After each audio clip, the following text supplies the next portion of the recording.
Mesdames et messieurs, bonjour, bienvenue à l'émission, Monsieur le maire. Bonjour à tous. D'abord, la guignonnée n'est pas finie. Là. Vous venez de voir la première partie dans l'émission du matin, mais à Montréal, comme partout au Québec, où est-ce qu'il y a des stations, c'est la grande guignonnée des médias. Puis on vous invite à être extrêmement généreux. Toute la journée. Parce que je pense que la faim dans le monde, la faim, les jeunes, ceux qui n'ont rien là, pour Noël, je pense que ça finit toujours par...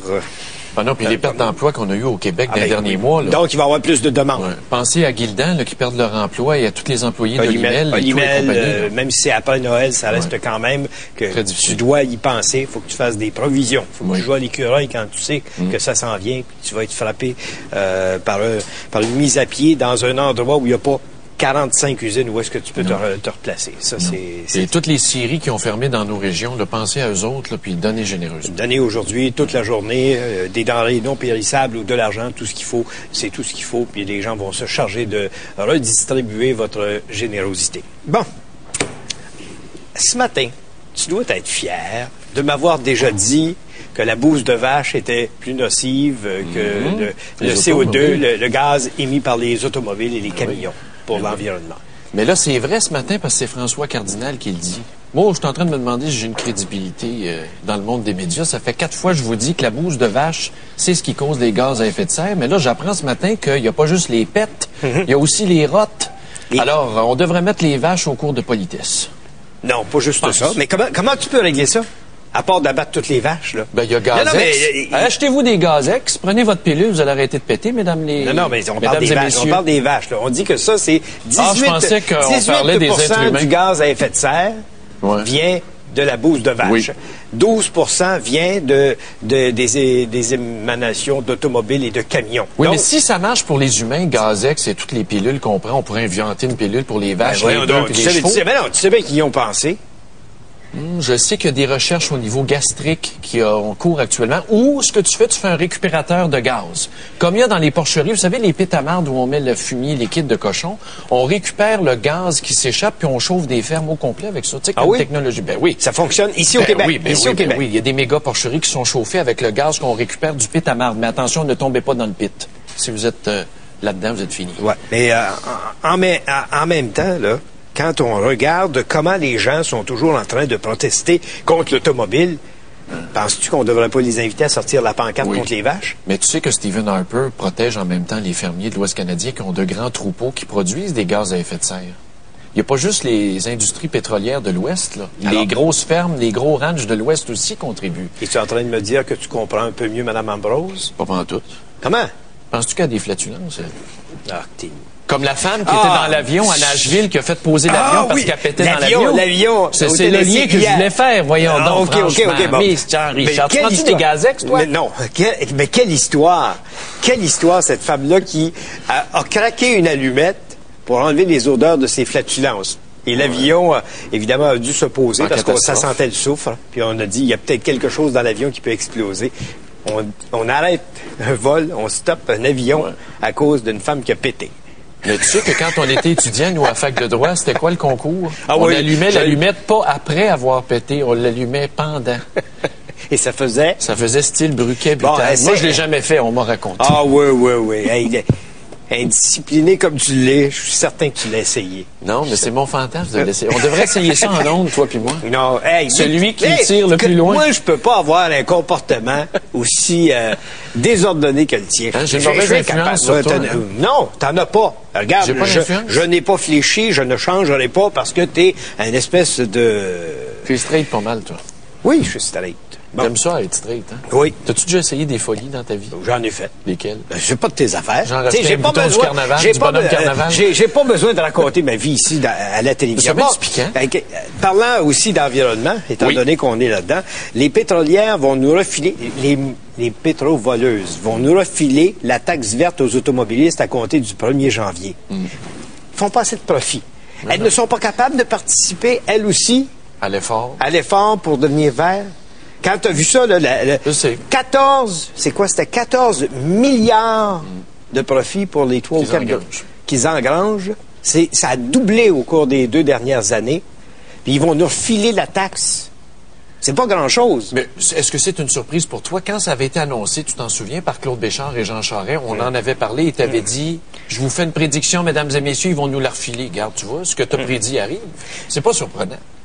Non, mais c'est suant, là. À un moment Oui, mais M. Montreuil va nous dire, le porte-parole des pétrolières, qu'effectivement, la marge lui, de raffinage est vraiment petite. oui, lui, son discours, là, je commence à en avoir soupé, là. Ouais. Je commence à en avoir soupé, moi, du discours des pétrolières. Ben, qu'on légifère, qu'on fasse comme Léopold Lauzon. Informez-vous, là, prenez les chiffres, mettez-les sur un tableau, puis regardez-les, puis vous allez comprendre jusqu'à quel point on s'en fait voler. Pour toutes sortes de prétextes. Quelle est ta solution? L'étatisation. Oh, comme Léopold Lauzon, mais t'es rendu un Cubain? Dans l'âme. Non, mais je pense tu veux étatiser les pétrolières. Écoute, remarquez le jour où il vient de dire ça, lui-là. Il veut étatiser les pétrolières. Oui. C'est un disciple de Léopold Lauzon. Non, dis pas ça de même. Dis pas ça de même, là. Fais juste comprendre que tu peux pas fermer les yeux puis te laisser voler comme ils nous volent. Faut que tu fasses quelque chose. On n'est pas capable de les discipliner. D'abord, ça serait probablement une source de revenus compensatoire à l'Auto-Québec. Tu sais, t'étatises le pétrole. Tu vas avoir une source de revenus compensatoire. Oui, puis qui va payer les employés? Ça va être des fonctionnaires maintenant qui vont devenir pompistes? Ben non. C'est Richard Desmarais qui dit ça ce matin. C'est un grand jour ce matin. Non, mais où est-ce qu'il y a des pompistes aujourd'hui? Tu es obligé de te servir toi-même, même en hiver, quand on gèle. Avec tous ces syndicats-là qui vont se mettre là-dedans. Vraiment, tu es sûr de ce que tu viens de dire? Là? Tu retires pas tes paroles? Tu t'excuses pas auprès de la population? Je vais y penser jusqu'à demain, puis je te donnerai ma réponse définitive demain. Oui, j'ai noté ça. Mais je pense que ça pourrait compenser ce que l'Auto-Québec perdrait. Ça, c'est un gars du Parti conservateur qui vient de dire ça, là. C'est pas un gars du Parti conservateur. Je pense comme le peuple. Tout ce que je veux, moi, c'est que ça aille mieux. Ah oui? Et que ça aille mieux, que ça nous coûte moins cher parce qu'on n'est plus capable d'en supporter des taxes. C'est tout si simple que ça. Parlant de taxes, quand tu dis que tu te fais voler right and left, gauche et droite. Oui. Stephen Harper, notre premier ministre, le tien aussi, a réduit la TPS d'1%. On a appris hier que la Ville de Montréal n'a jamais baissé sa perception de TPS. Elle a toujours été à 7% au lieu de 6%. C'est grave, ça. C'est de la fraude. Et là, on nous dit, c'est correct, on va ajuster le prix de la TPS, on va tout augmenter d'1%. Oui, rétroactivement peut-être, mais ça, je comprends difficilement comment ils vont pouvoir faire ça. Moi, le vérificateur externe de la Ville devra émettre un avis là-dessus. On ne pouvait pas laisser ça à 7. Il va falloir rembourser. Mais non, écoute, juin, juillet, août, septembre, octobre, novembre, on arrive à décembre, c'est presque 7 mois de fraude. Tout le monde, n'importe quel petit commerçant qui n'a pas fait ça, peut être accusé de frauder la clientèle à l'heure actuelle. La Ville peut le faire, puis on ne dira rien. Et même si la Ville veut corriger ça rétroactivement, elle ne peut pas parce qu'un règlement ne peut pas être rétroactif. Donc, la Ville est dans un beau drap. Est-ce qu'il y aura un recours collectif pour un remboursement? Mais faut que quelqu'un se lève puis fasse quelque chose. Tu peux pas les laisser prendre des décisions illégales comme celle-là. T'as beau t'appeler Gérald Tremblay, là. Gérald Tremblay, mon œil. C'est écrit que la TPS a baissé de 1%. Je veux mon 1%. Oui, il y aurait un recours collectif, mais c'est vrai que c'est grave. C'est grave. Je veux mon 1%. Ils n'ont pas de raison d'engranger ces millions-là. Oui, mais il y a un trou de 400 millions à combler. Les trous, il s'arrangera avec. C'est lui il a voulu se faire élire, qui gouverne avec ce qu'il y a. Oh, on est dur ce matin. Ou qu'il s'en aille chez lui puis on le remplace par quelqu'un d'autre. Tu es hystérique ce matin. Je suis pas hystérique. Je peux pas accepter de me faire fouiller dans les poches sans me choquer un peu. C'est correct. C'est correct? C'est bon, mais je t'aime ce matin. Parlant de notre poche commune. Elle est facile, celle-là. Non. Les Hot Games. Les Hot Games sont sur le bord de la faillite. En tout cas, sont sous la protection de la loi de la faillite. 3 millions dans le trou, officiellement. Ils ont décidé d'aller se cacher derrière cette loi pour éviter d'être poursuivis par les commerçants qu'ils ont systématiquement floués. Oui, puis imagine ceux qui attention, j'ai pas dit frauder. Floué. C'est-à-dire, ils ont... Baisé. C'est ça. Mme Chaude, Mme Roy est toujours cachée. Louise Roy. Loulou. Toujours cachée. Puis l'autre a dit, on veut pas se mettre en faillite. On voudrait les payer. Mais avec quel argent vous l'avez tout dépensé? Vous nous en avez têté plus que nécessaire. Puis vous l'avez tout dépensé, notamment dans votre spectacle d'ouverture. Le beau grand spectacle à 4 millions. À laquelle ton ministre qui cherche un siège actuellement, Michael Fortier, a assisté. Ben oui.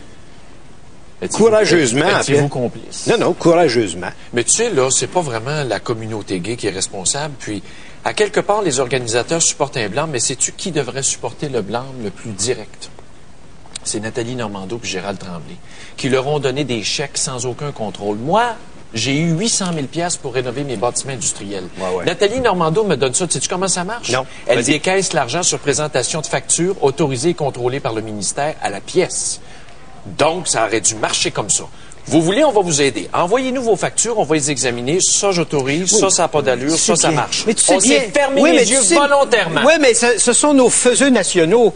Nos faiseux? Nos faiseux qui vivent de subventions. On n'est pas obligé de les engraisser. Pourquoi on n'a pas mis des mécanismes de contrôle? On ne parle pas de 800 000, on parle de 3 millions, 4 millions, 5 millions de fonds publics.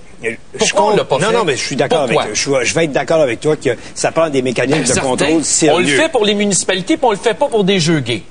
Non, c'est bien certain que c'est pas correct. C'est le même argent public. En même temps, c'est que tu peux pas penser que c'est du monde qui va partir avec la caisse, puis qu'il n'y a pas de jugement, puis qu'il n'y a pas d'intelligence. Oui, mais là, ils sont imputables devant personne. Le seul qui peut faire une enquête, c'est le syndic de faillite. J'espère qu'il va aller jusqu'au fond des choses. Mais une fois que c'est dépensé, c'est dépensé. Parce que ce monde-là, c'est payé. Hein? Ben oui. Il n'y a pas personne qui n'a pas pris sa paye. Mme Roy, sa paye, ses dépenses, ses voyages. Là, c'est pas d'indice des créanciers. Non. Ni Daniel Dupéré, puis ni l'autre, là, le beau nageur qui est tellement beau. Comment est-ce qu'il s'appelle? Mark Tewksbury. Mark Tewksbury. C'est vrai qu'il est joli. Celui qui était le présentateur au Congrès du Parti libéral du Canada. Ben, tu m'as dit que tu le trouvais beau, hors des... Va donc, je suis diable. Il a failli dire autre chose, lui, là. Bon, notre menteur national... Oh, Seigneur, ça barre de matin. Mais non, mais quoi, comment... Tu sais, un chat, c'est un chat. Un menteur, c'est un menteur. Le commissaire de la GRC, bon... Je pensais que tu parlais d'un autre. Non, mais M. Giuliano Zaccardelli a été démissionné. Disons qu'après 36 ans, comment faire une grande carrière dans la GRC puis rater sa sortie? Finir en queue de poisson. Finir en queue de poisson puis passer pour un gars qui est... Mais là, de lui, là... Ça fait longtemps que je dis que la GRC est politisée. Alors, regarde, là, tout ce qui va sortir, j'espère qu'il va se faire questionner. Parce que là, il va essayer de se justifier dans une conférence de presse ce matin. Je regrette. Ce gars-là est à la tête d'une police politique. C'est lui qui a déclenché l'enquête à la demande de Jean Chrétien sur François Baudouin qui était à la BDC. Oui. C'est lui qui a déclenché une enquête sur le ministère de la Finance parce qu'il était choqué contre Paul Martin qui avait déclenché l'enquête sur l'affaire Maher-Harrar. Oui, ça a donné des points aux conservateurs dans la dernière campagne électorale. La journaliste d'Ottawa. La journaliste d'Ottawa perquisitionnée. Son bureau à 200 000 $. Ses belles bottes en cuir qui prenaient pas celles des policiers. Il s'en faisait faire à 1500 $ la paire. Mais des bottes, c'est très joli. Quoi? Ah. Mais dis-moi donc, t'es-tu en train de dire que c'est comme Gagliano? C'est un Italien. Oh, ça se peut. Ben non, mais ces gens-là ont la tendance... S'il fait comme M. Gagliano, il va dire que c'est mon italianité qui fait que les gens sont contre moi. C'est ça. C'est ça que je veux dire. OK, on fait une pause. Je vous rappelle, je vous donne d'abord... Non, tout de suite après, il faut qu'on parle de Lynn Beauchamp et de son discours à 3,85 $ le mot. Pourtant, c'est une bonne ministre. Ça m'a étonné. Ben oui, moi aussi, je suis étonné. Puis la question qu'on vous pose ce matin, on parle des couples gays, justement. Et justement, qu'est-ce que tu veux dire? Ben parce qu'on vient de parler des hot games. Donc, on parle des couples gays. Et notre question, c'est que pensez-vous des couples homosexuels qui ont et qui veulent élever des enfants? Que pensez-vous des couples homosexuels qui ont et qui veulent élever des enfants? Vous pouvez nous téléphoner immédiatement. 514-790-0874. De Montréal, de partout au Québec sans frais, 1-877-790-3535 ou encore écrivez-nous www.tqs.ca.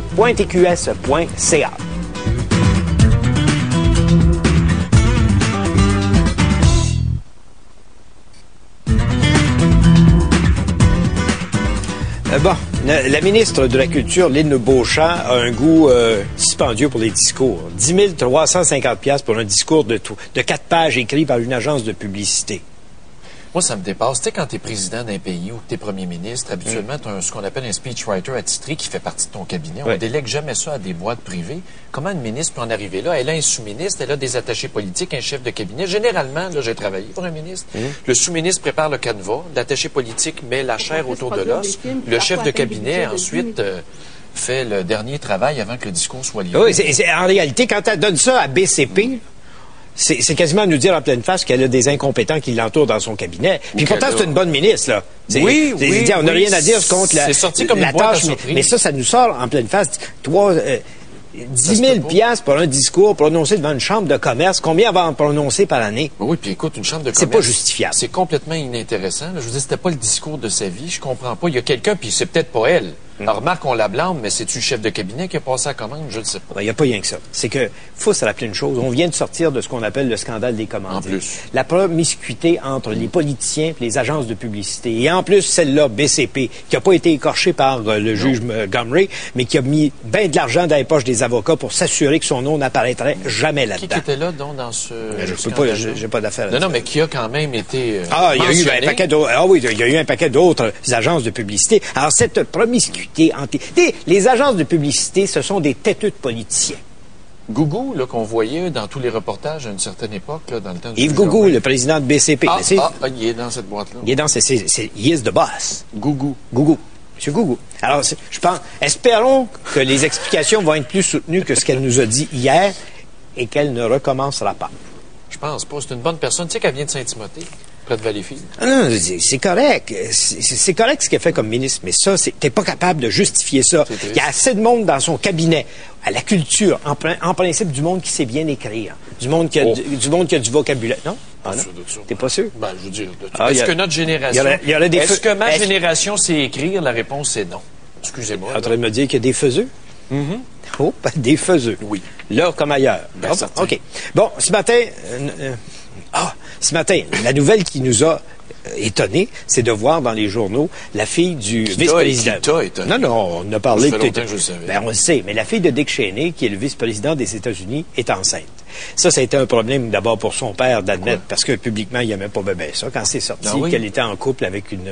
Toi, tes enfants seraient homosexuels, ça te gênerait de le dire? Non. Ça te gênerait? Non, je pense pas. Bon, je pense pas. Mais lui, écoute, mentalité américaine de droite catholique. Moi, je pense que quand t'es père de famille, t'es aimes tes enfants. Moi, je sais. Un élément de fierté aussi grand que de dire que mon enfant est straight. Moi, je n'ai pas de trouble avec ça. Je le sais. Mais en même temps, ce matin, on apprend qu'elle est enceinte. Oui. Évidemment, pas de l'autre. Ben, il faut la féliciter. Félicitations. Je lui souhaite une belle grossesse. Ouais. Mais souvent, il y a des gens qui soulèvent la question suivante. Que pensez-vous des couples homosexuels qui ont des enfants ou qui sont ou qui veulent élever des enfants, qui en veulent? Ça, c'est une question qui est quand même particulière. Mais quoi? Qu'est-ce qui est de particulier? Mais, regarde, puis-je te dire que pour faire des enfants, ça prend un homme et une femme? Techniquement, oui. Ben non. L'insémination artificielle. Ah oui, l'insémination. Non, mais à sa base, s'il n'y avait pas eu la science, c'est comme ça que ça se fait. Oui. Or, à partir de ce moment-là, si ça se fait comme ça, c'est parce que c'est comme ça aussi qu'on pensait que c'était le mieux pour garantir une éducation la façon d'élever les enfants. Qu'est-ce que tu penses des 12 000 gars qui mettent des femmes enceintes puis qui disparaissent dans la brume? C'est sûr que ça prend C'est sûr. Mais ils ne prennent pas leur responsabilité. Mais un enfant a besoin d'un père et d'une mère. Oui. Dans nos familles disloquées, c'est de moins en moins vrai. C'est de moins en moins évident. Mais ça prend toujours un père et une mère. Voyons donc. Oui. Pas parce que une est enceinte, l'autre ne devient pas papa pour autant. Ça change quoi, là, dans le discours? Que t'aies deux mères ou deux pères ou deux gars ou deux femmes? Je ne sais pas, mais on a une femme qui est en ligne avec nous, qui s'appelle Michel et qui est justement une mère lesbienne. Madame, bonjour. Oui, bonjour. C'est quoi votre réponse à notre question, vous? Ben, je pense qu'un couple de mères lesbiennes peut très bien élever un enfant. Ce qui est important, c'est de lui offrir de l'affection, de l'amour, de la stabilité, surtout dans le couple. Oui. Puis lui apporter un support quand elle a besoin d'aide, là, surtout, par exemple, ma fille dans son enfance, à un moment donné, comment je pourrais dire ça? Quand toi, tu sors du garde-robe puis tu assumes ton orientation, tu mets tout le monde autour de toi dans le garde-robe. Oui, mais vous aviez votre enfant? Oui, moi j'ai eu ma fille avec un homme. J'étais mariée. Okay. Oui, c'est ça. Mais ceux et celles aujourd'hui là qui prétendent à la paternité ou à la maternité en disant je veux un enfant même si je vis dans une situation de couple homosexuel, qu'est-ce que vous pensez de ça? Ben c'est tout à fait normal tant qu'à moi. Chaque personne, c'est le libre choix. Chaque personne peut avoir un enfant. Il y a plusieurs façons d'avoir des enfants. Je veux dire, une mère lesbienne peut se faire inséminer puis élever son enfant avec une autre femme sans aucun problème. Mais j'ai une question, Michel, parce qu'il y a beaucoup de légendes urbaines et l'imaginaire collectif. Vous savez comment c'est plein de préjugés. Vous avez vécu un peu les deux styles de vie. Donc, vous avez eu votre enfant avec un homme. Quelle est la différence entre le noyau familial que vous aviez avant et celui-là aujourd'hui? Aucune différence. Voilà. Il n'y a aucune différence entre je dirais qu'il y a plus de stabilité, à vrai dire. Oui, c'est plus Parce que mon paisible. couple avant était dysfonctionnel.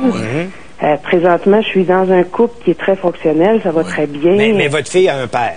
Oui, ma fille a son Ce qui père. ne serait pas nécessairement le cas lors de l'insémination artificielle dans un couple de lesbiennes.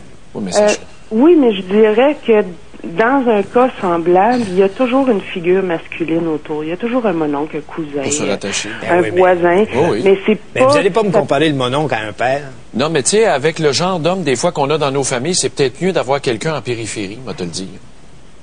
Mais N'est-ce c'est pas ça qu'un enfant a besoin qu'on Ouais. lui apporte. Je vais revenir à l'essentiel, là, c'est vraiment de lui apporter une stabilité, de lui donner de l'amour, d'être à l'écoute, d'être attentive à ses besoins. Oui. Puis ça, que ça soit par 2 hommes ou 2 femmes, c'est tout à fait possible. C'est vrai. Je veux dire, combien est-ce qu'il y a de couples hétérosexuels où est-ce qu'il y a toujours un parent absent, le père travaille tout le temps, il est pas disponible, il écoute pas. C'est vraiment l'important, c'est d'être à l'écoute de ses enfants puis de les supporter. Puis chacun joue son rôle dans Oui, un mais c'est couple. pas, ça ne dure pas. Sur 15 ans, là, de la naissance à l'adolescence, à un moment donné, il y a beau avoir de l'absence, il reste quand même qu'il y a un père qui apparaît, ne serait-ce que de façon sporadique. Mais tu étais en train de me dire que toutes les filles mères, par exemple, qui ont élevé leurs enfants tout seuls, ont fait des mères foquées puis des enfants Non, foqués. C'est non, ça que tu es en train de me je dire? ne fais pas te dire ça. Quand on recherche le mieux, on pense Le que mieux, ça n'existe le mieux- pas.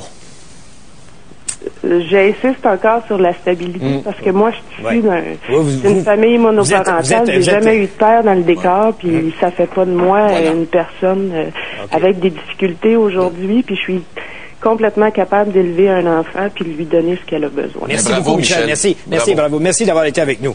De rien. Donc, on va voir comment ça peut... Pour moi, tu vas manger ta volée à matin, toi. Non, laisse donc faire ça. Bon, OK. Ouais. Mais tu sais, j'en ai une déclaration à vous faire. Non, Pour non. ceux qui... Ah, je peux pas. On va attendre, on va la faire plus tard. Restez à l'écoute. On va la faire plus tard. Je vais vous rappeler notre question. La question qu'on pose ce matin, c'est que pensez-vous des couples homosexuels qui ont des enfants?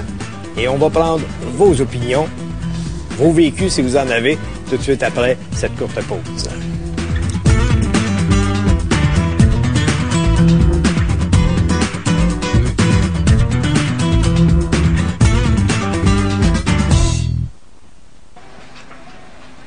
En direct des rues Saint-Jacques et McGill, je suis en compagnie d'Éric Nolin et Roxane Saint-Gelais, mes collègues de Caféine pour la grande guignolée des médias. Bonjour! Bonjour! Savez-vous quoi? Nous, on va revenir ponctuellement au courant de la journée. On va s'adresser aux gens à la maison. Et j'ai pensé faire cette première intervention avec vous pour question de bien partir la journée. C'est gentil. Et nous, on a décidé d'inviter les gens qui sont contrarieux, en fait, à ne pas venir. Venez pas. Donnez pas. C'est pas important. N'est-ce pas, Eric? Non, Ce qui est winner aujourd'hui pour un contrarieux, c'est de partir de chez soi, mettre 90 $ d'essence, d'aller manger au resto et de passer tout droit sans ne rien donner. Ça, c'est vraiment winner pour un contrarieux. On vous félicite. de se sentir vraiment tout croche à la fin de la journée. Ouais, quand on se couche le soir, on se sent tellement bien de pas donner. Hey. Let's go. C'est rien. Un petit 2 $ pourvu que vous donniez quelque chose. Ben oui, vous passez ici, arrêtez-vous, on recueille les denrées non périssables et les dons en argent. On est ici toute la journée. Il y a même des lofters sur place. Venez-vous-en. Venez-vous-en.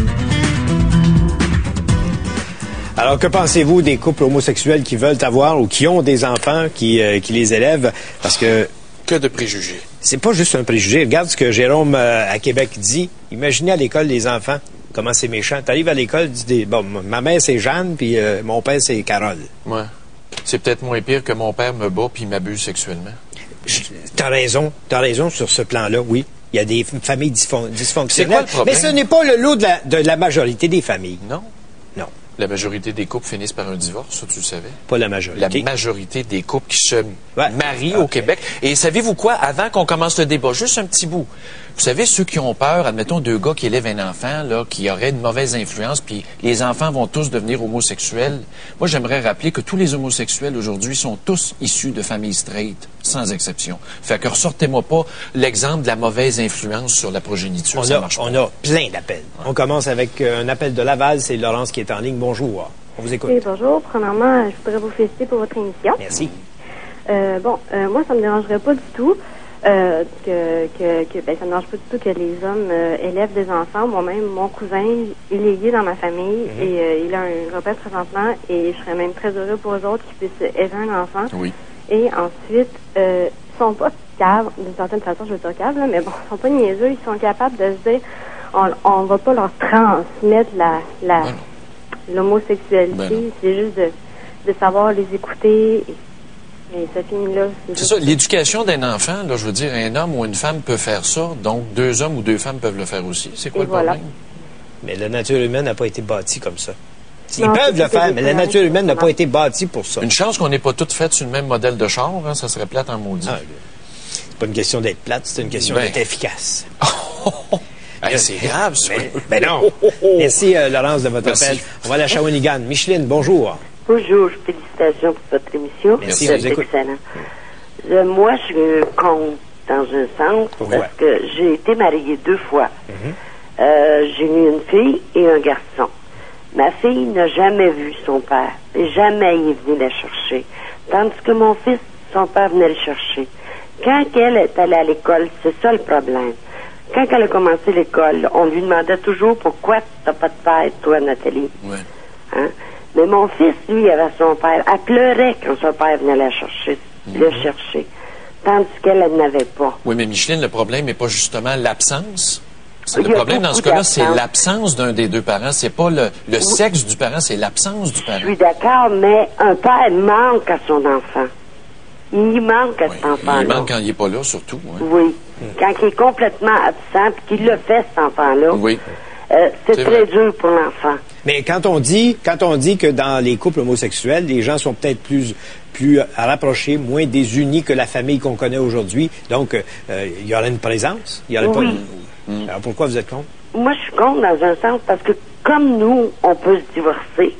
Pourquoi eux se divorceraient pas, eux aussi? Ils vont se divorcer, là, ils Ils ont le sont droit au pas mariage. infaillibles, eux autres non plus. Vous avez raison. Là-dessus, il va y avoir La preuve, c'est que le premier couple lesbien de l'Ontario s'est divorcé il y a quelques semaines de ça. Bon. Alors, ce pauvre petit enfant-là, il va être encore tout mêlé et encore plus mêlé davantage, moi, je trouve. Mais ça, c'est le drame de la vie de couple.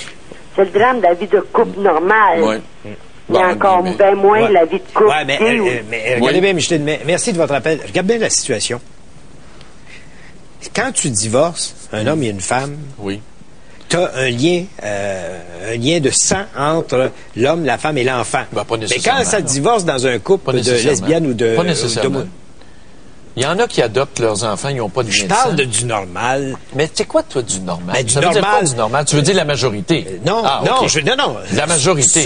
Parce que tu penses que la majorité, c'est la normalité. La vie humaine a été constituée pour être reproduite par l'homme et la femme. Je m'excuse, Richard, mais la majorité n'est pas nécessairement la normalité, parce que la normalité, c'est une norme objective que tentent les 2 oreilles. Toi, ce qui est normal, c'est pas normal pour moi. Enlève le qualificatif de normal. La majorité. OK? Merci. Bon, revenons à la situation. Donc, il y a un lien de sang qui existe généralement. Dans la majorité des cas. Dans la majorité des cas. Alors, ce lien de sang-là, quand il y a un divorce dans un couple homosexuel, ne peut pas être pour la deuxième personne qui est ni père ni mère de cet enfant-là. Moi, là, je peux adopter l'enfant de ma blonde, admettons, là, puis je vais être un meilleur père que son père biologique. Le lien de sang n'a rien à voir. Ça a rien. Le lien de sang ne te fait pas de toi un bon parent. Excusez la phrase boiteuse, le lien de sang ne fait pas de toi un bon parent. OK, on va aller écouter Patrick à Québec, on a un appel. Bonjour. Bonjour, monsieur. On vous écoute. Dans la nature, il y a des couples homosexuels, on pourrait en citer plein d'exemples. Oui. Et moi, donc, je suis pour qu'un couple qui fonctionne sainement, qu'elle soit homosexuelle ou hétérosexuelle, puisse avoir des enfants. Okay. Je trouve qu'il faut être conséquent. On est en 2006. Je pense que la majorité, on parle de majorité, je pense que la majorité des gens pensent que l'homosexualité n'est pas anormale. Alors, je pense que c'est tout simplement que tout couple qui fonctionne sainement devrait avoir le droit d'élever des enfants dans ce couple qui fonctionne sainement. D'accord, merci. Et en parlant de la nature, je voulais juste dire un petit quelque chose. Ça fait plusieurs fois que je vous parle depuis l'année dernière. Et ça fait longtemps que je voulais... moi, je suis un artiste et je pense, vous savez qu'on peut comparer des êtres humains à des animaux. Et si l'avocat est le diable, c'est M. Gendron, vous êtes l'avocat, et M. Desmarais, le diable. Alors, je peux appeler votre émission le Pitbull croisé Chihuahua et le renard. Et le renard? Oui. C'est qui le renard? Ah ben, c'est le diable. Et moi, j'étais un pitbull croisé avec un chihuahua. Oui. Oui, parce que des fois, les gens te voient faire, vaciller de temps en temps selon le vent. Même pas. Non, mais c'est ça. Hey, comme si la vie était une ligne droite. Merci, Patrick. Faut-tu être straight pour dire que la vie est une ligne droite? Straight comme Richard. On va aller à Saint-Armand. Tu sais que, attention, tu sais que le surnom de Richard en anglais, c'est Dick. Tu te penses comique. Dick, ça veut dire quoi? On me demande en régie, Dick, ça veut dire quoi dans le langage vulgaire? Mais on va le dire ce que ça veut dire. Ils t'ont rien demandé. Arrête donc de faire croire aux gens. Quel sujet ce matin? Bon, on va aller à Saint-Armand. Madeleine, bonjour. Allô, ça va bien? Oui. OK, bon. Stéphane, moi, je le dis, là, moi, j'ai rien contre les homosexuels. Sauf que? Ça. mais c'est des enfants qui payent pas là-dedans. Ah oui, comment ça? Ils payent quel prix? Quand ils vont à l'école, tu sais, moi, mettons, j'ai un enfant gay, là, tu sais, mère et père, ils vont se faire acheter tout le temps, ils vont se faire arriver tout le temps, ça va être tout le long de leur vie comme ça. C'est les enfants qui payent pas là-dedans. Puis c'est quoi tu veux qu'elles prennent de bien? Ils sauront jamais c'est quoi le bien en réalité, là. Oui, parce que les homosexuels, c'est des êtres fondamentalement méchants. Non, j'ai pas dit ça. Vous parlez qu'ils apprendront pas le bien. Un enfant, d'abord? Pourquoi un petit enfant? Pourquoi? Parce que c'est le désir de perpétuer son propre existence. C'est quoi le problème? Imagine-toi cet enfant-là, première communion, des parents gays qui vont à l'église pour cet enfant-là. Comment peux-tu prétendre perpétuer... J'espère que les gays vont pas à l'église. Excuse-moi, là. Comment peux-tu prétendre perpétuer ton existence quand t'as rien à voir dans la procréation? Oui, mais ça, c'est le modèle du 19e siècle. Non. Tu me parles. Non, c'est pas le modèle du 19e siècle. Mais en tout cas, moi, mon opinion, c'est ça. Un enfant a besoin... Tu peux pas ce que j'entends matin. Je pensais avoir tout entendu mardi soir chez nous, mais ça, c'est fini. Il est rentré tard? Continuez, madame, excusez-nous. En tout cas, c'est ça que je dis. Un enfant, ça a besoin d'un père et une mère. Si tu peux être homosexuel, ça, c'est correct.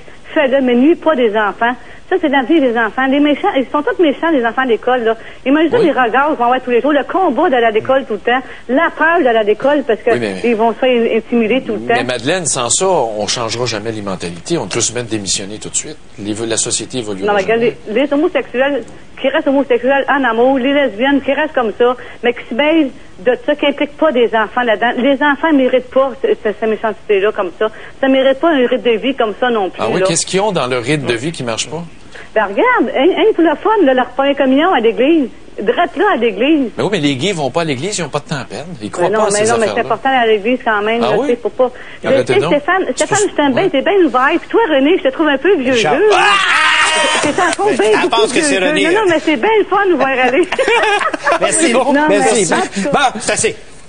Voilà, tu vois, après Dick, maintenant c'est René. Non, la question qu'on vous pose ce matin, que pensez-vous des couples homosexuels qui ont des enfants, qui veulent des enfants?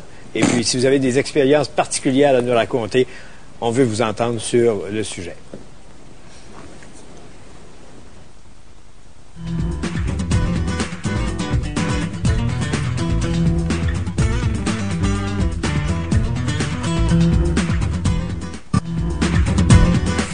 Une couple de courriels. Écoutez, j'ai un courriel fabuleux ici, d'une ligne et demie. Marie-Ève Léonard de Pierrefonds qui résume tout, et je mets n'importe qui au défi maintenant. Pour faire un enfant, il faut un spermatozoïde et une ovule. Pour élever un enfant, il faut de l'amour. Voilà. Le débat est clos, mes amis. Pas clos. À demain. C'est clos dans ton cas, peut-être. Mais non, il y a encore des gens qui veulent s'exprimer. Oui, non, mais je sais, tu comprends ce que je veux dire. Oui. À un moment donné, là, c'est ça. C'est le sentiment qui compte. OK, on prend Nancy à Saint-Jean-sur-Richelieu en ligne. Bonjour. Oui, bonjour. On vous écoute. Oui, moi, je suis totalement d'accord avec à ce que les homosexuels aident des enfants. Puis, écoutez, je vais juste vous dire un exemple. Moi, je suis issue de famille hétérosexuelle. Oui. J'ai pas de père. Puis, tu sais, les gens disent, ils vont manquer de père et tout, là, tu sais, là. Sauf que, puis en plus, j'ai été placée, là. Donc, vous venez d'une famille straight, autrement dit, peu comme la moyenne au Québec, là. Ouais. Ben, c'est ça. Puis, c'est bien de valeur, mais j'ai été chercher la conscience paternelle ailleurs, dans les familles d'accueil, tu sais, les pères des familles d'accueil, là. C'est pourquoi pas que... Donc, ça se trouve ailleurs. Ben, ça se trouve ailleurs, autant que les homosexuels, tu sais, les femmes lesbiennes. Ils peuvent avoir un oncle, une tante, un oncle, tu sais, qui peuvent... Oui, dans l'entourage. Puis, on peut combler un vide affectif aussi. Ben oui. Puis, il n'y a pas de famille parfaite, là. C'est comme si le modèle de famille straight, là, c'était vraiment là, le bout du bout. Il n'y avait pas autre chose. Alors qu'il y a des enfants battus, il y en a qui crèvent de faim, qui sont abusés sexuellement. Avez-vous remarqué que tous ces enfants-là, dans 99,9% des cas, sont tous issus de familles straight? As-tu déjà vu, toi, un couple homosexuel arrêté par la DPJ pour avoir abusé de son enfant? Non. Quel cas a fait la manchette? Ah non, jamais. Non, ça, t'as entièrement raison là-dessus. On parle pas de toutes les familles. Oui, mais on parle pas de pédophilie ce matin. On parle de noyau familial. On parle du noyau familial idéal. Mais en tout cas, je peux vous dire, M. Gendron, qu'en DPJ, ça peut arriver aussi qu'il y ait des abus sexuels. Oui, mais je veux dire, la majorité des cas, tu sais, les craintes, les légendes urbaines, là, que les homos, là, c'est des gens instables, sont toujours sur le party, c'est pas vrai, ça? Non. Ben non, j'ai des amis qui sont homosexuels, OK, ils n'ont pas d'enfants, mais ils ont autant des belles valeurs que les hétéros, là. Tu sais, Richard Hatfield a été premier ministre du Nouveau-Brunswick, puis il était gay. Bon, puis, c'était-tu un gars instable? Edith Butler est lesbienne, c'est une femme instable?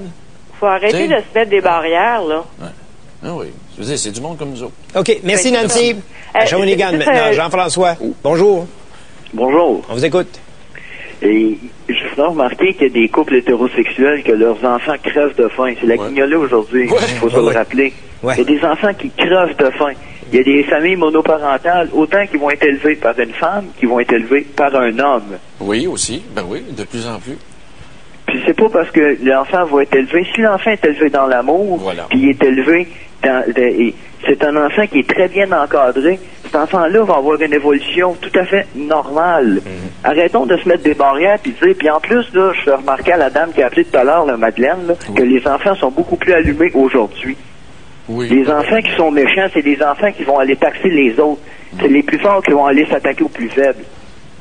Puis ces imbéciles-là, là, qui s'attaquent aux plus faibles, là, ben, qui arrêtent puis qui se regardent le trou de pète avant de regarder les autres. Okay. Les enfants sont beaucoup plus allumés aujourd'hui. Merci Jean-François de votre opinion. On va aller dans la Beauce maintenant, à Beauceville. Mélanie, bonjour. Bonjour. Bonjour Mélanie. Oui, moi je suis contre. Oui. Pourquoi? Parce que je me dis, laisser un enfant ou à l'adoption ou quoi que ce soit, un enfant entre les mains d'un couple homosexuel ou peu importe, entre les mains, comme qu'on dit, là, tu sais, déjà, un homosexuel ou quoi que ce soit a déjà un problème de sexualité. Ah oui? Puis je me dis Non, attends, on va y aller par étapes. C'est important ce que vous dites, Mélanie. Okay. Pourquoi ces gens-là ont un problème de sexualité? Ben, avec le même sexe. Avec? Ben, le même déjà sexe? avec le même sexe. Ça vous pose problème, vous, que deux gars baisent ensemble? Non, mais moi, j'ai pas de problème de sexualité. Moi non plus. Non, mais tu leur mets un enfant entre les mains. Mais qu'est-ce que le sexe a à voir avec l'éducation d'un enfant? Comment tu vas faire pour l'expliquer, la sexualité, puis d'autres... Ah, ben regardez, moi, je vais vous donner un exemple, Mélanie. Okay. J'en parle des fois avec mes enfants. Mon gars a 12 ans, puis ma fille, ma plus vieille, a 15 ans. Puis je leur dis, écoute, toi, plus tard, si tu veux être lesbienne, ou toi, William, si tu veux être homosexuel, n'aie pas peur. Ouais, affronte-les. Assume-toi. Un enfant qui va être avec deux personnes du même sexe. Comment tu vas faire pour y expliquer le problème? Ça c'est une des grandes craintes. Justement, il n'y en a pas de problème. Elle n'est pas justifiée, pas documentée, mais c'est quand même la crainte que les gens disent que papa aime un autre homme. C'est quoi le problème? Non, crainte que l'enfant prenne ça comme étant l'image de la sexualité qu'il devrait avoir. C'est impossible. C'est impossible parce que les homosexuels, je te l'ai dit tout à l'heure, sont tous issus de familles straight dites normales. Donc, ça se peut pas, ce raisonnement-là. C'est impossible. Mais c'est ça que le monde pense. Oui, mais c'est ça qu'il faut défaire. C'est pour ça qu'on fait ça à la télé, pour essayer de défaire les préjugés. OK. Merci, Mélanie, de votre appel. On va aller à Franklin. On a Stéphanie qui est là. Bonjour. Stéphanie? Oui, allô? On vous écoute. Bonjour. Oui, bonjour. Franklin, de région des Pommes. Oui, ça va bien, M. Gendron? Oui, bonjour, oui. Oui.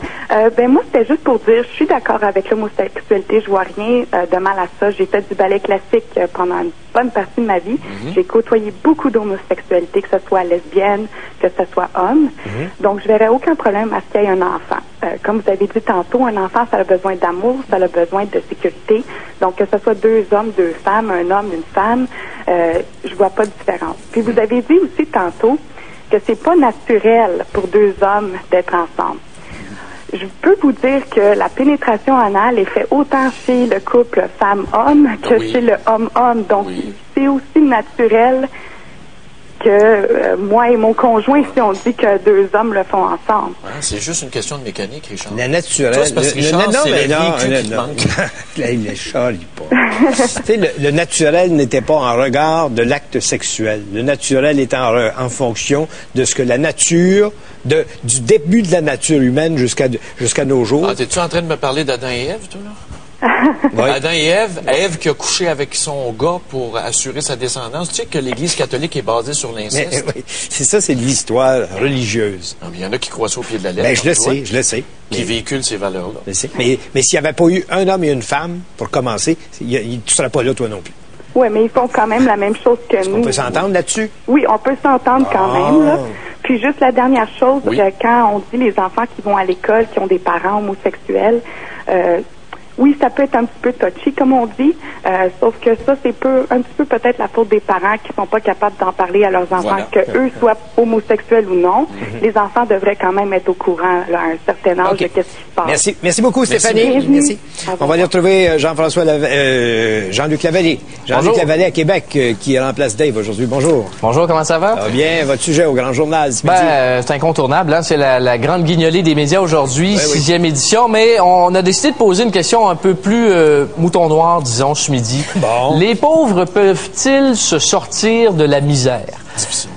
Attention, on juge personne ce midi, évidemment, mais on se le cachera pas, des préjugés. Il y en a plusieurs au Québec, qui sont nombreux et parfois même c'est fondé. Donc on invite les gens à nous appeler, des gens pour livrer leur témoignage. S'ils ont dans leur vie déjà eu une période difficile, mais qu'ils ont réussi à s'en sortir, quels sont les moyens? Est-ce que obligatoirement on doit leur venir en aide? Je suis certain qu'on va avoir des témoignages intéressants. Évidemment, on fera le bilan de tout ce qui s'est passé ce matin avec la Grande Guignolée. On aura des journalistes, entre autres, dans les locaux de Moisson Québec. Pas sûr qu'il faut toujours relier la pauvreté à l'argent, par exemple. Non, mais c'est difficile de s'en sortir parce que ça peut être toutes sortes de raisons. Ouais. D'accord. On vous écoute ce midi. Jean-Luc, merci. Voici notre question encore une fois pour ce matin. Nous autres, on parle d'homosexualité en couple et on vous demande que pensez-vous des couples homosexuels qui ont ou qui veulent avoir des enfants?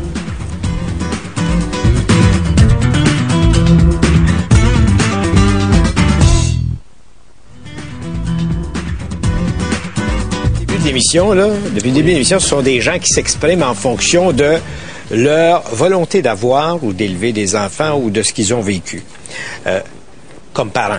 Regarde bien ça. Lui, il s'appelle Simon. Je ne donnerai pas son nom de famille. Il vient de Montréal. J'ai été élevé par des parents homosexuels et même s'ils se sont bien occupés de moi, je dois dire que ça a gâché mon enfance et mon adolescence. Pourquoi?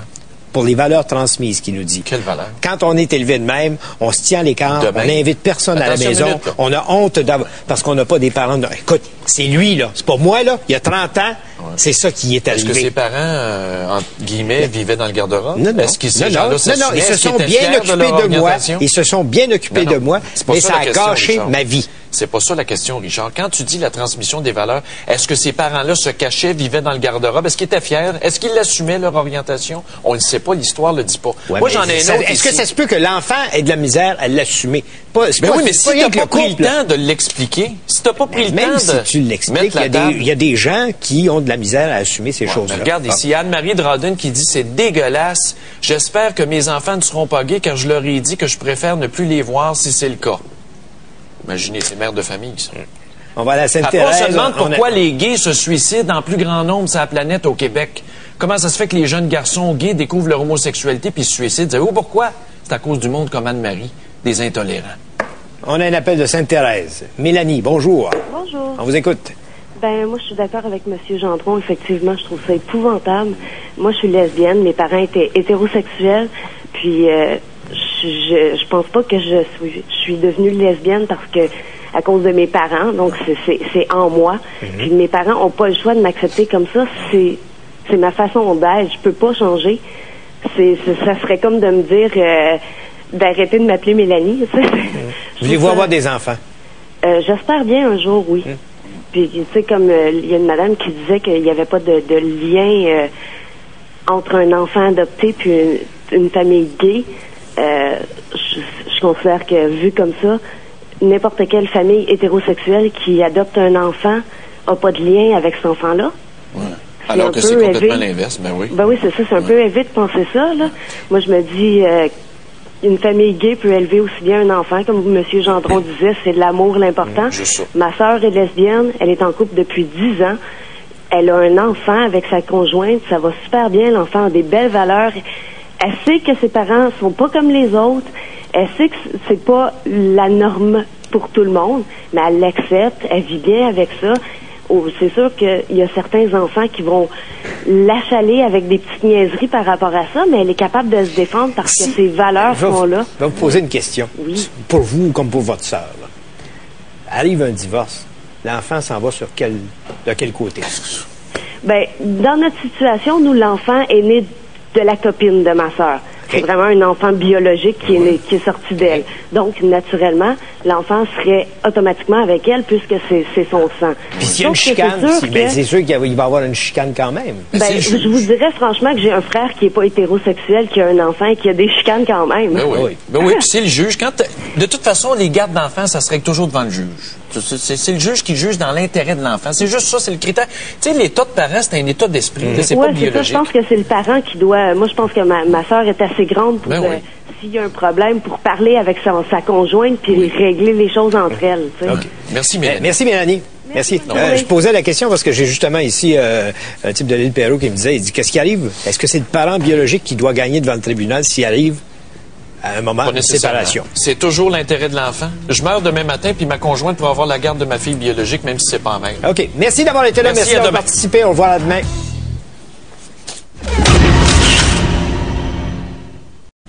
Et là, on nous dit, c'est correct, on va ajuster. On va ajuster le prix de la TPS. On va tout augmenter d'1 %. Oui, rétroactivement peut-être, mais ça, je comprends difficilement comment ils vont pouvoir faire ça. Moi, le vérificateur externe de la Ville devra émettre un avis là-dessus. On ne pouvait pas laisser ça à 7. Il va falloir rembourser. Mais non, écoute, juin, juillet, août, septembre, octobre, novembre, on arrive à décembre, c'est presque 7 mois de fraude. Tout le monde, n'importe quel petit commerçant qui n'a pas fait ça, peut être accusé de frauder la clientèle à l'heure actuelle. La Ville peut le faire, puis on ne dira rien. Parce que même si la Ville veut corriger ça rétroactivement, elle ne peut pas parce qu'un règlement ne peut pas être rétroactif. Donc, la Ville est dans un beau drap. Est-ce qu'il y aura un recours collectif pour un remboursement? Mais faut que quelqu'un se lève puis fasse quelque chose. Tu peux pas les laisser prendre des décisions illégales comme celle-là. T'as beau t'appeler Gérald Tremblay, là. Gérald Tremblay, mon œil. C'est écrit que la TPS a baissé de 1 %. Je veux mon 1 %. Oui, il y aurait un recours collectif, mais c'est vrai que c'est grave. C'est grave. Je veux mon 1 %. Ils n'ont pas ils n'ont pas de raison d'engranger ces millions-là. Oui, mais il y a un trou de 400 millions à combler. Les trous, il s'arrangera avec. C'est lui il a voulu se faire élire, qui gouverne avec ce qu'il y a. Oh, on est dur ce matin. Ou qu'il s'en aille chez lui puis on le remplace par quelqu'un d'autre. Tu es hystérique matin. Je suis pas hystérique. Je peux pas accepter de me faire fouiller dans les poches sans me choquer un peu. C'est correct. C'est correct? C'est bon, mais je t'aime matin. Parlant de notre poche commune. Elle est facile, celle-là. Non. Les Hot Games. Les Hot Games sont sur le bord de la faillite. En tout cas, sont sous la protection de la loi de la faillite. 3 millions dans le trou, officiellement. Ils ont décidé d'aller se cacher derrière cette loi pour éviter d'être poursuivis. Vous allez comprendre jusqu'à quel point on s'en fait voler. Pour toutes sortes de prétextes. Quelle est ta solution? L'étatisation. Oh, comme Léopold Lauzon, mais t'es rendu un Cubain. Dans l'âme. Non, mais je pense tu veux étatiser les pétrolières. Remarquez le jour où il vient de dire ça, lui-là. Il veut étatiser les pétrolières. Oui. C'est un disciple de Léopold Lauzon. Non, dis pas ça de même. Dis pas ça de même, là. Fais juste comprendre que tu peux pas fermer les yeux puis te laisser voler comme ils nous volent. Faut que tu fasses quelque chose. On n'est pas capable de les discipliner. D'abord, ça serait probablement une source de revenus compensatoire à l'Auto-Québec. T'étatises le pétrole. Tu vas avoir une source de revenus compensatoire. Oui, puis qui va payer les employés? Ça va être des fonctionnaires maintenant qui vont devenir pompistes? Ben non. C'est Richard Desmarais qui dit ça ce matin. C'est un grand jour ce matin. Non, mais où est-ce qu'il y a des pompistes aujourd'hui? Tu es obligé de te servir toi-même, même en hiver, quand on gèle. Avec tous ces syndicats-là qui vont se mettre là-dedans. Vraiment, tu es sûr de ce que tu viens de dire? Là? Tu retires pas tes paroles? Tu t'excuses pas auprès de la population? Je vais y penser jusqu'à demain, puis je te donnerai ma réponse définitive demain. Oui, j'ai noté ça. Mais je pense que ça pourrait compenser ce que l'Auto-Québec perdrait. Ça, c'est un gars du Parti conservateur qui vient de dire ça, là. C'est pas un gars du Parti conservateur. Je pense comme le peuple. Tout ce que je veux, moi, c'est que ça aille mieux. Et que ça aille mieux, que ça nous coûte moins cher parce qu'on n'est plus capable d'en supporter des taxes. C'est aussi simple que ça. Parlant de taxes, tu sais, quand tu dis que tu te fais voler right and left, gauche et droite, oui. Stephen Harper, notre premier ministre, le tien aussi, a réduit la TPS d'1%. On a appris hier que la Ville de Montréal n'a jamais baissé sa perception de TPS. Elle a toujours été à 7% au lieu de 6%. C'est grave, ça. C'est de la fraude. Mesdames les... Non, mais on parle des vaches. On parle des vaches. Là. On dit que ça, c'est 18% du gaz à effet de serre vient de la bouse de vache. Oui. 12% vient des émanations d'automobiles et de camions. Oui, donc, mais si ça marche pour les humains, Gazex et toutes les pilules qu'on prend, on pourrait inventer une pilule pour les vaches, les bœufs et les chevaux. Tu sais bien qu'ils y ont pensé.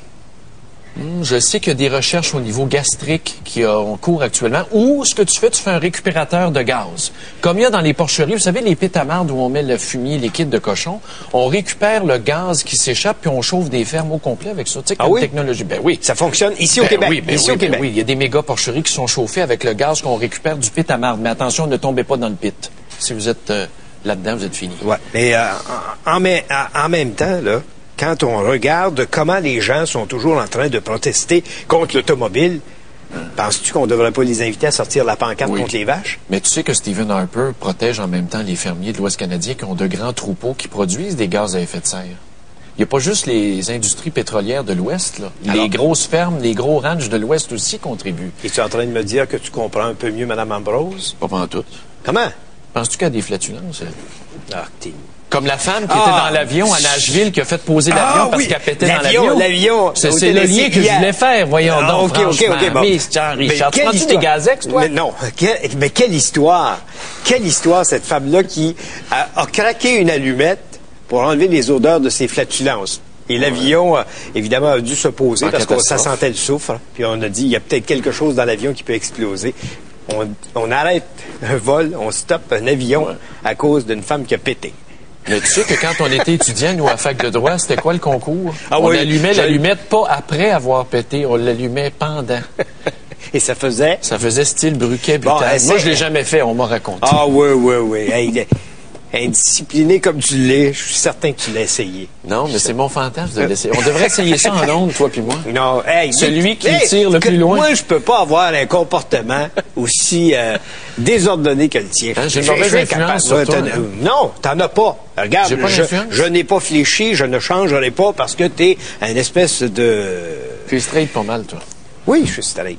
Bon. T'aimes ça être straight, hein? Oui. T'as-tu déjà essayé des folies dans ta vie? J'en ai fait. Lesquelles? C'est pas de tes affaires. Genre j'ai pas besoin du carnaval, carnaval. J'ai pas besoin de raconter ma vie ici à la télévision. C'est piquant. Parlant aussi d'environnement, étant donné qu'on est là-dedans, les pétrolières vont nous refiler, les pétrovoleuses vont nous refiler la taxe verte aux automobilistes à compter du 1er janvier. Ils font pas assez de profit. Elles ne sont pas capables de participer, elles aussi, à l'effort pour devenir verts. Quand tu as vu ça, là, c'est quoi? C'était 14 milliards de profits pour les 3 ou 4 qu'ils engrangent. Ça a doublé au cours des 2 dernières années. Puis ils vont nous refiler la taxe. C'est pas grand-chose. Mais est-ce que c'est une surprise pour toi? Quand ça avait été annoncé, tu t'en souviens, par Claude Béchard et Jean Charest, on en avait parlé et tu avais dit, je vous fais une prédiction, mesdames et messieurs, ils vont nous la refiler. Regarde, tu vois, ce que tu as prédit arrive. C'est pas surprenant. Non, mais c'est suant, là. Oui, mais M. Montreuil va nous dire, le porte-parole des pétrolières, qu'effectivement, la marge de raffinage est vraiment petite. Oui, lui, son discours, là, je commence à en avoir soupé. Je commence à en avoir soupé, moi, du discours des pétrolières. Qu'on légifère, qu'on fasse comme Léopold Lozon. Fermez-vous, là, prenez les chiffres, mettez-les sur un tableau, puis regardez.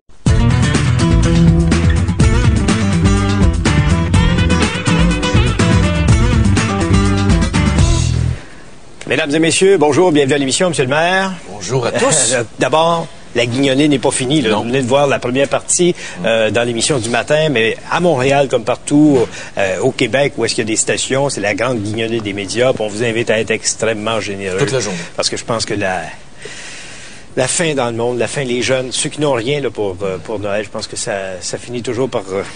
non, puis les pertes d'emploi qu'on a eues au Québec dans les derniers mois. Là. Donc, il va y avoir plus de demandes. Ouais. Pensez à Gildan, qui perdent leur emploi, et à tous les employés d'Olimel. Même si c'est après Noël, ça reste quand même que tu dois y penser. Il faut que tu fasses des provisions. Il faut que tu joues à l'écureuil quand tu sais que ça s'en vient, puis tu vas être frappé par une mise à pied dans un endroit où il n'y a pas 45 usines où est-ce que tu peux te replacer. Ça, c'est... Et toutes les scieries qui ont fermé dans nos régions, pensez à eux autres, là, puis donnez généreusement. Donnez aujourd'hui, toute la journée, des denrées non périssables ou de l'argent, tout ce qu'il faut, c'est tout ce qu'il faut, puis les gens vont se charger de redistribuer votre générosité. Bon.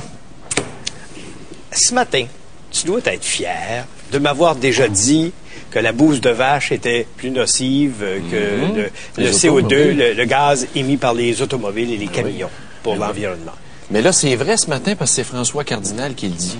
Moi, je suis en train de me demander si j'ai une crédibilité dans le monde des médias. Ça fait 4 fois que je vous dis que la bouse de vache, c'est ce qui cause les gaz à effet de serre. Mais là, j'apprends ce matin qu'il n'y a pas juste les pets, il y a aussi les rottes. Alors, on devrait mettre les vaches au cours de politesse. Non, pas juste ça. Mais comment tu peux régler ça? À part d'abattre toutes les vaches, là. Ben, il y a Gazex. Achetez-vous des Gazex, prenez votre pilule, vous allez arrêter de péter.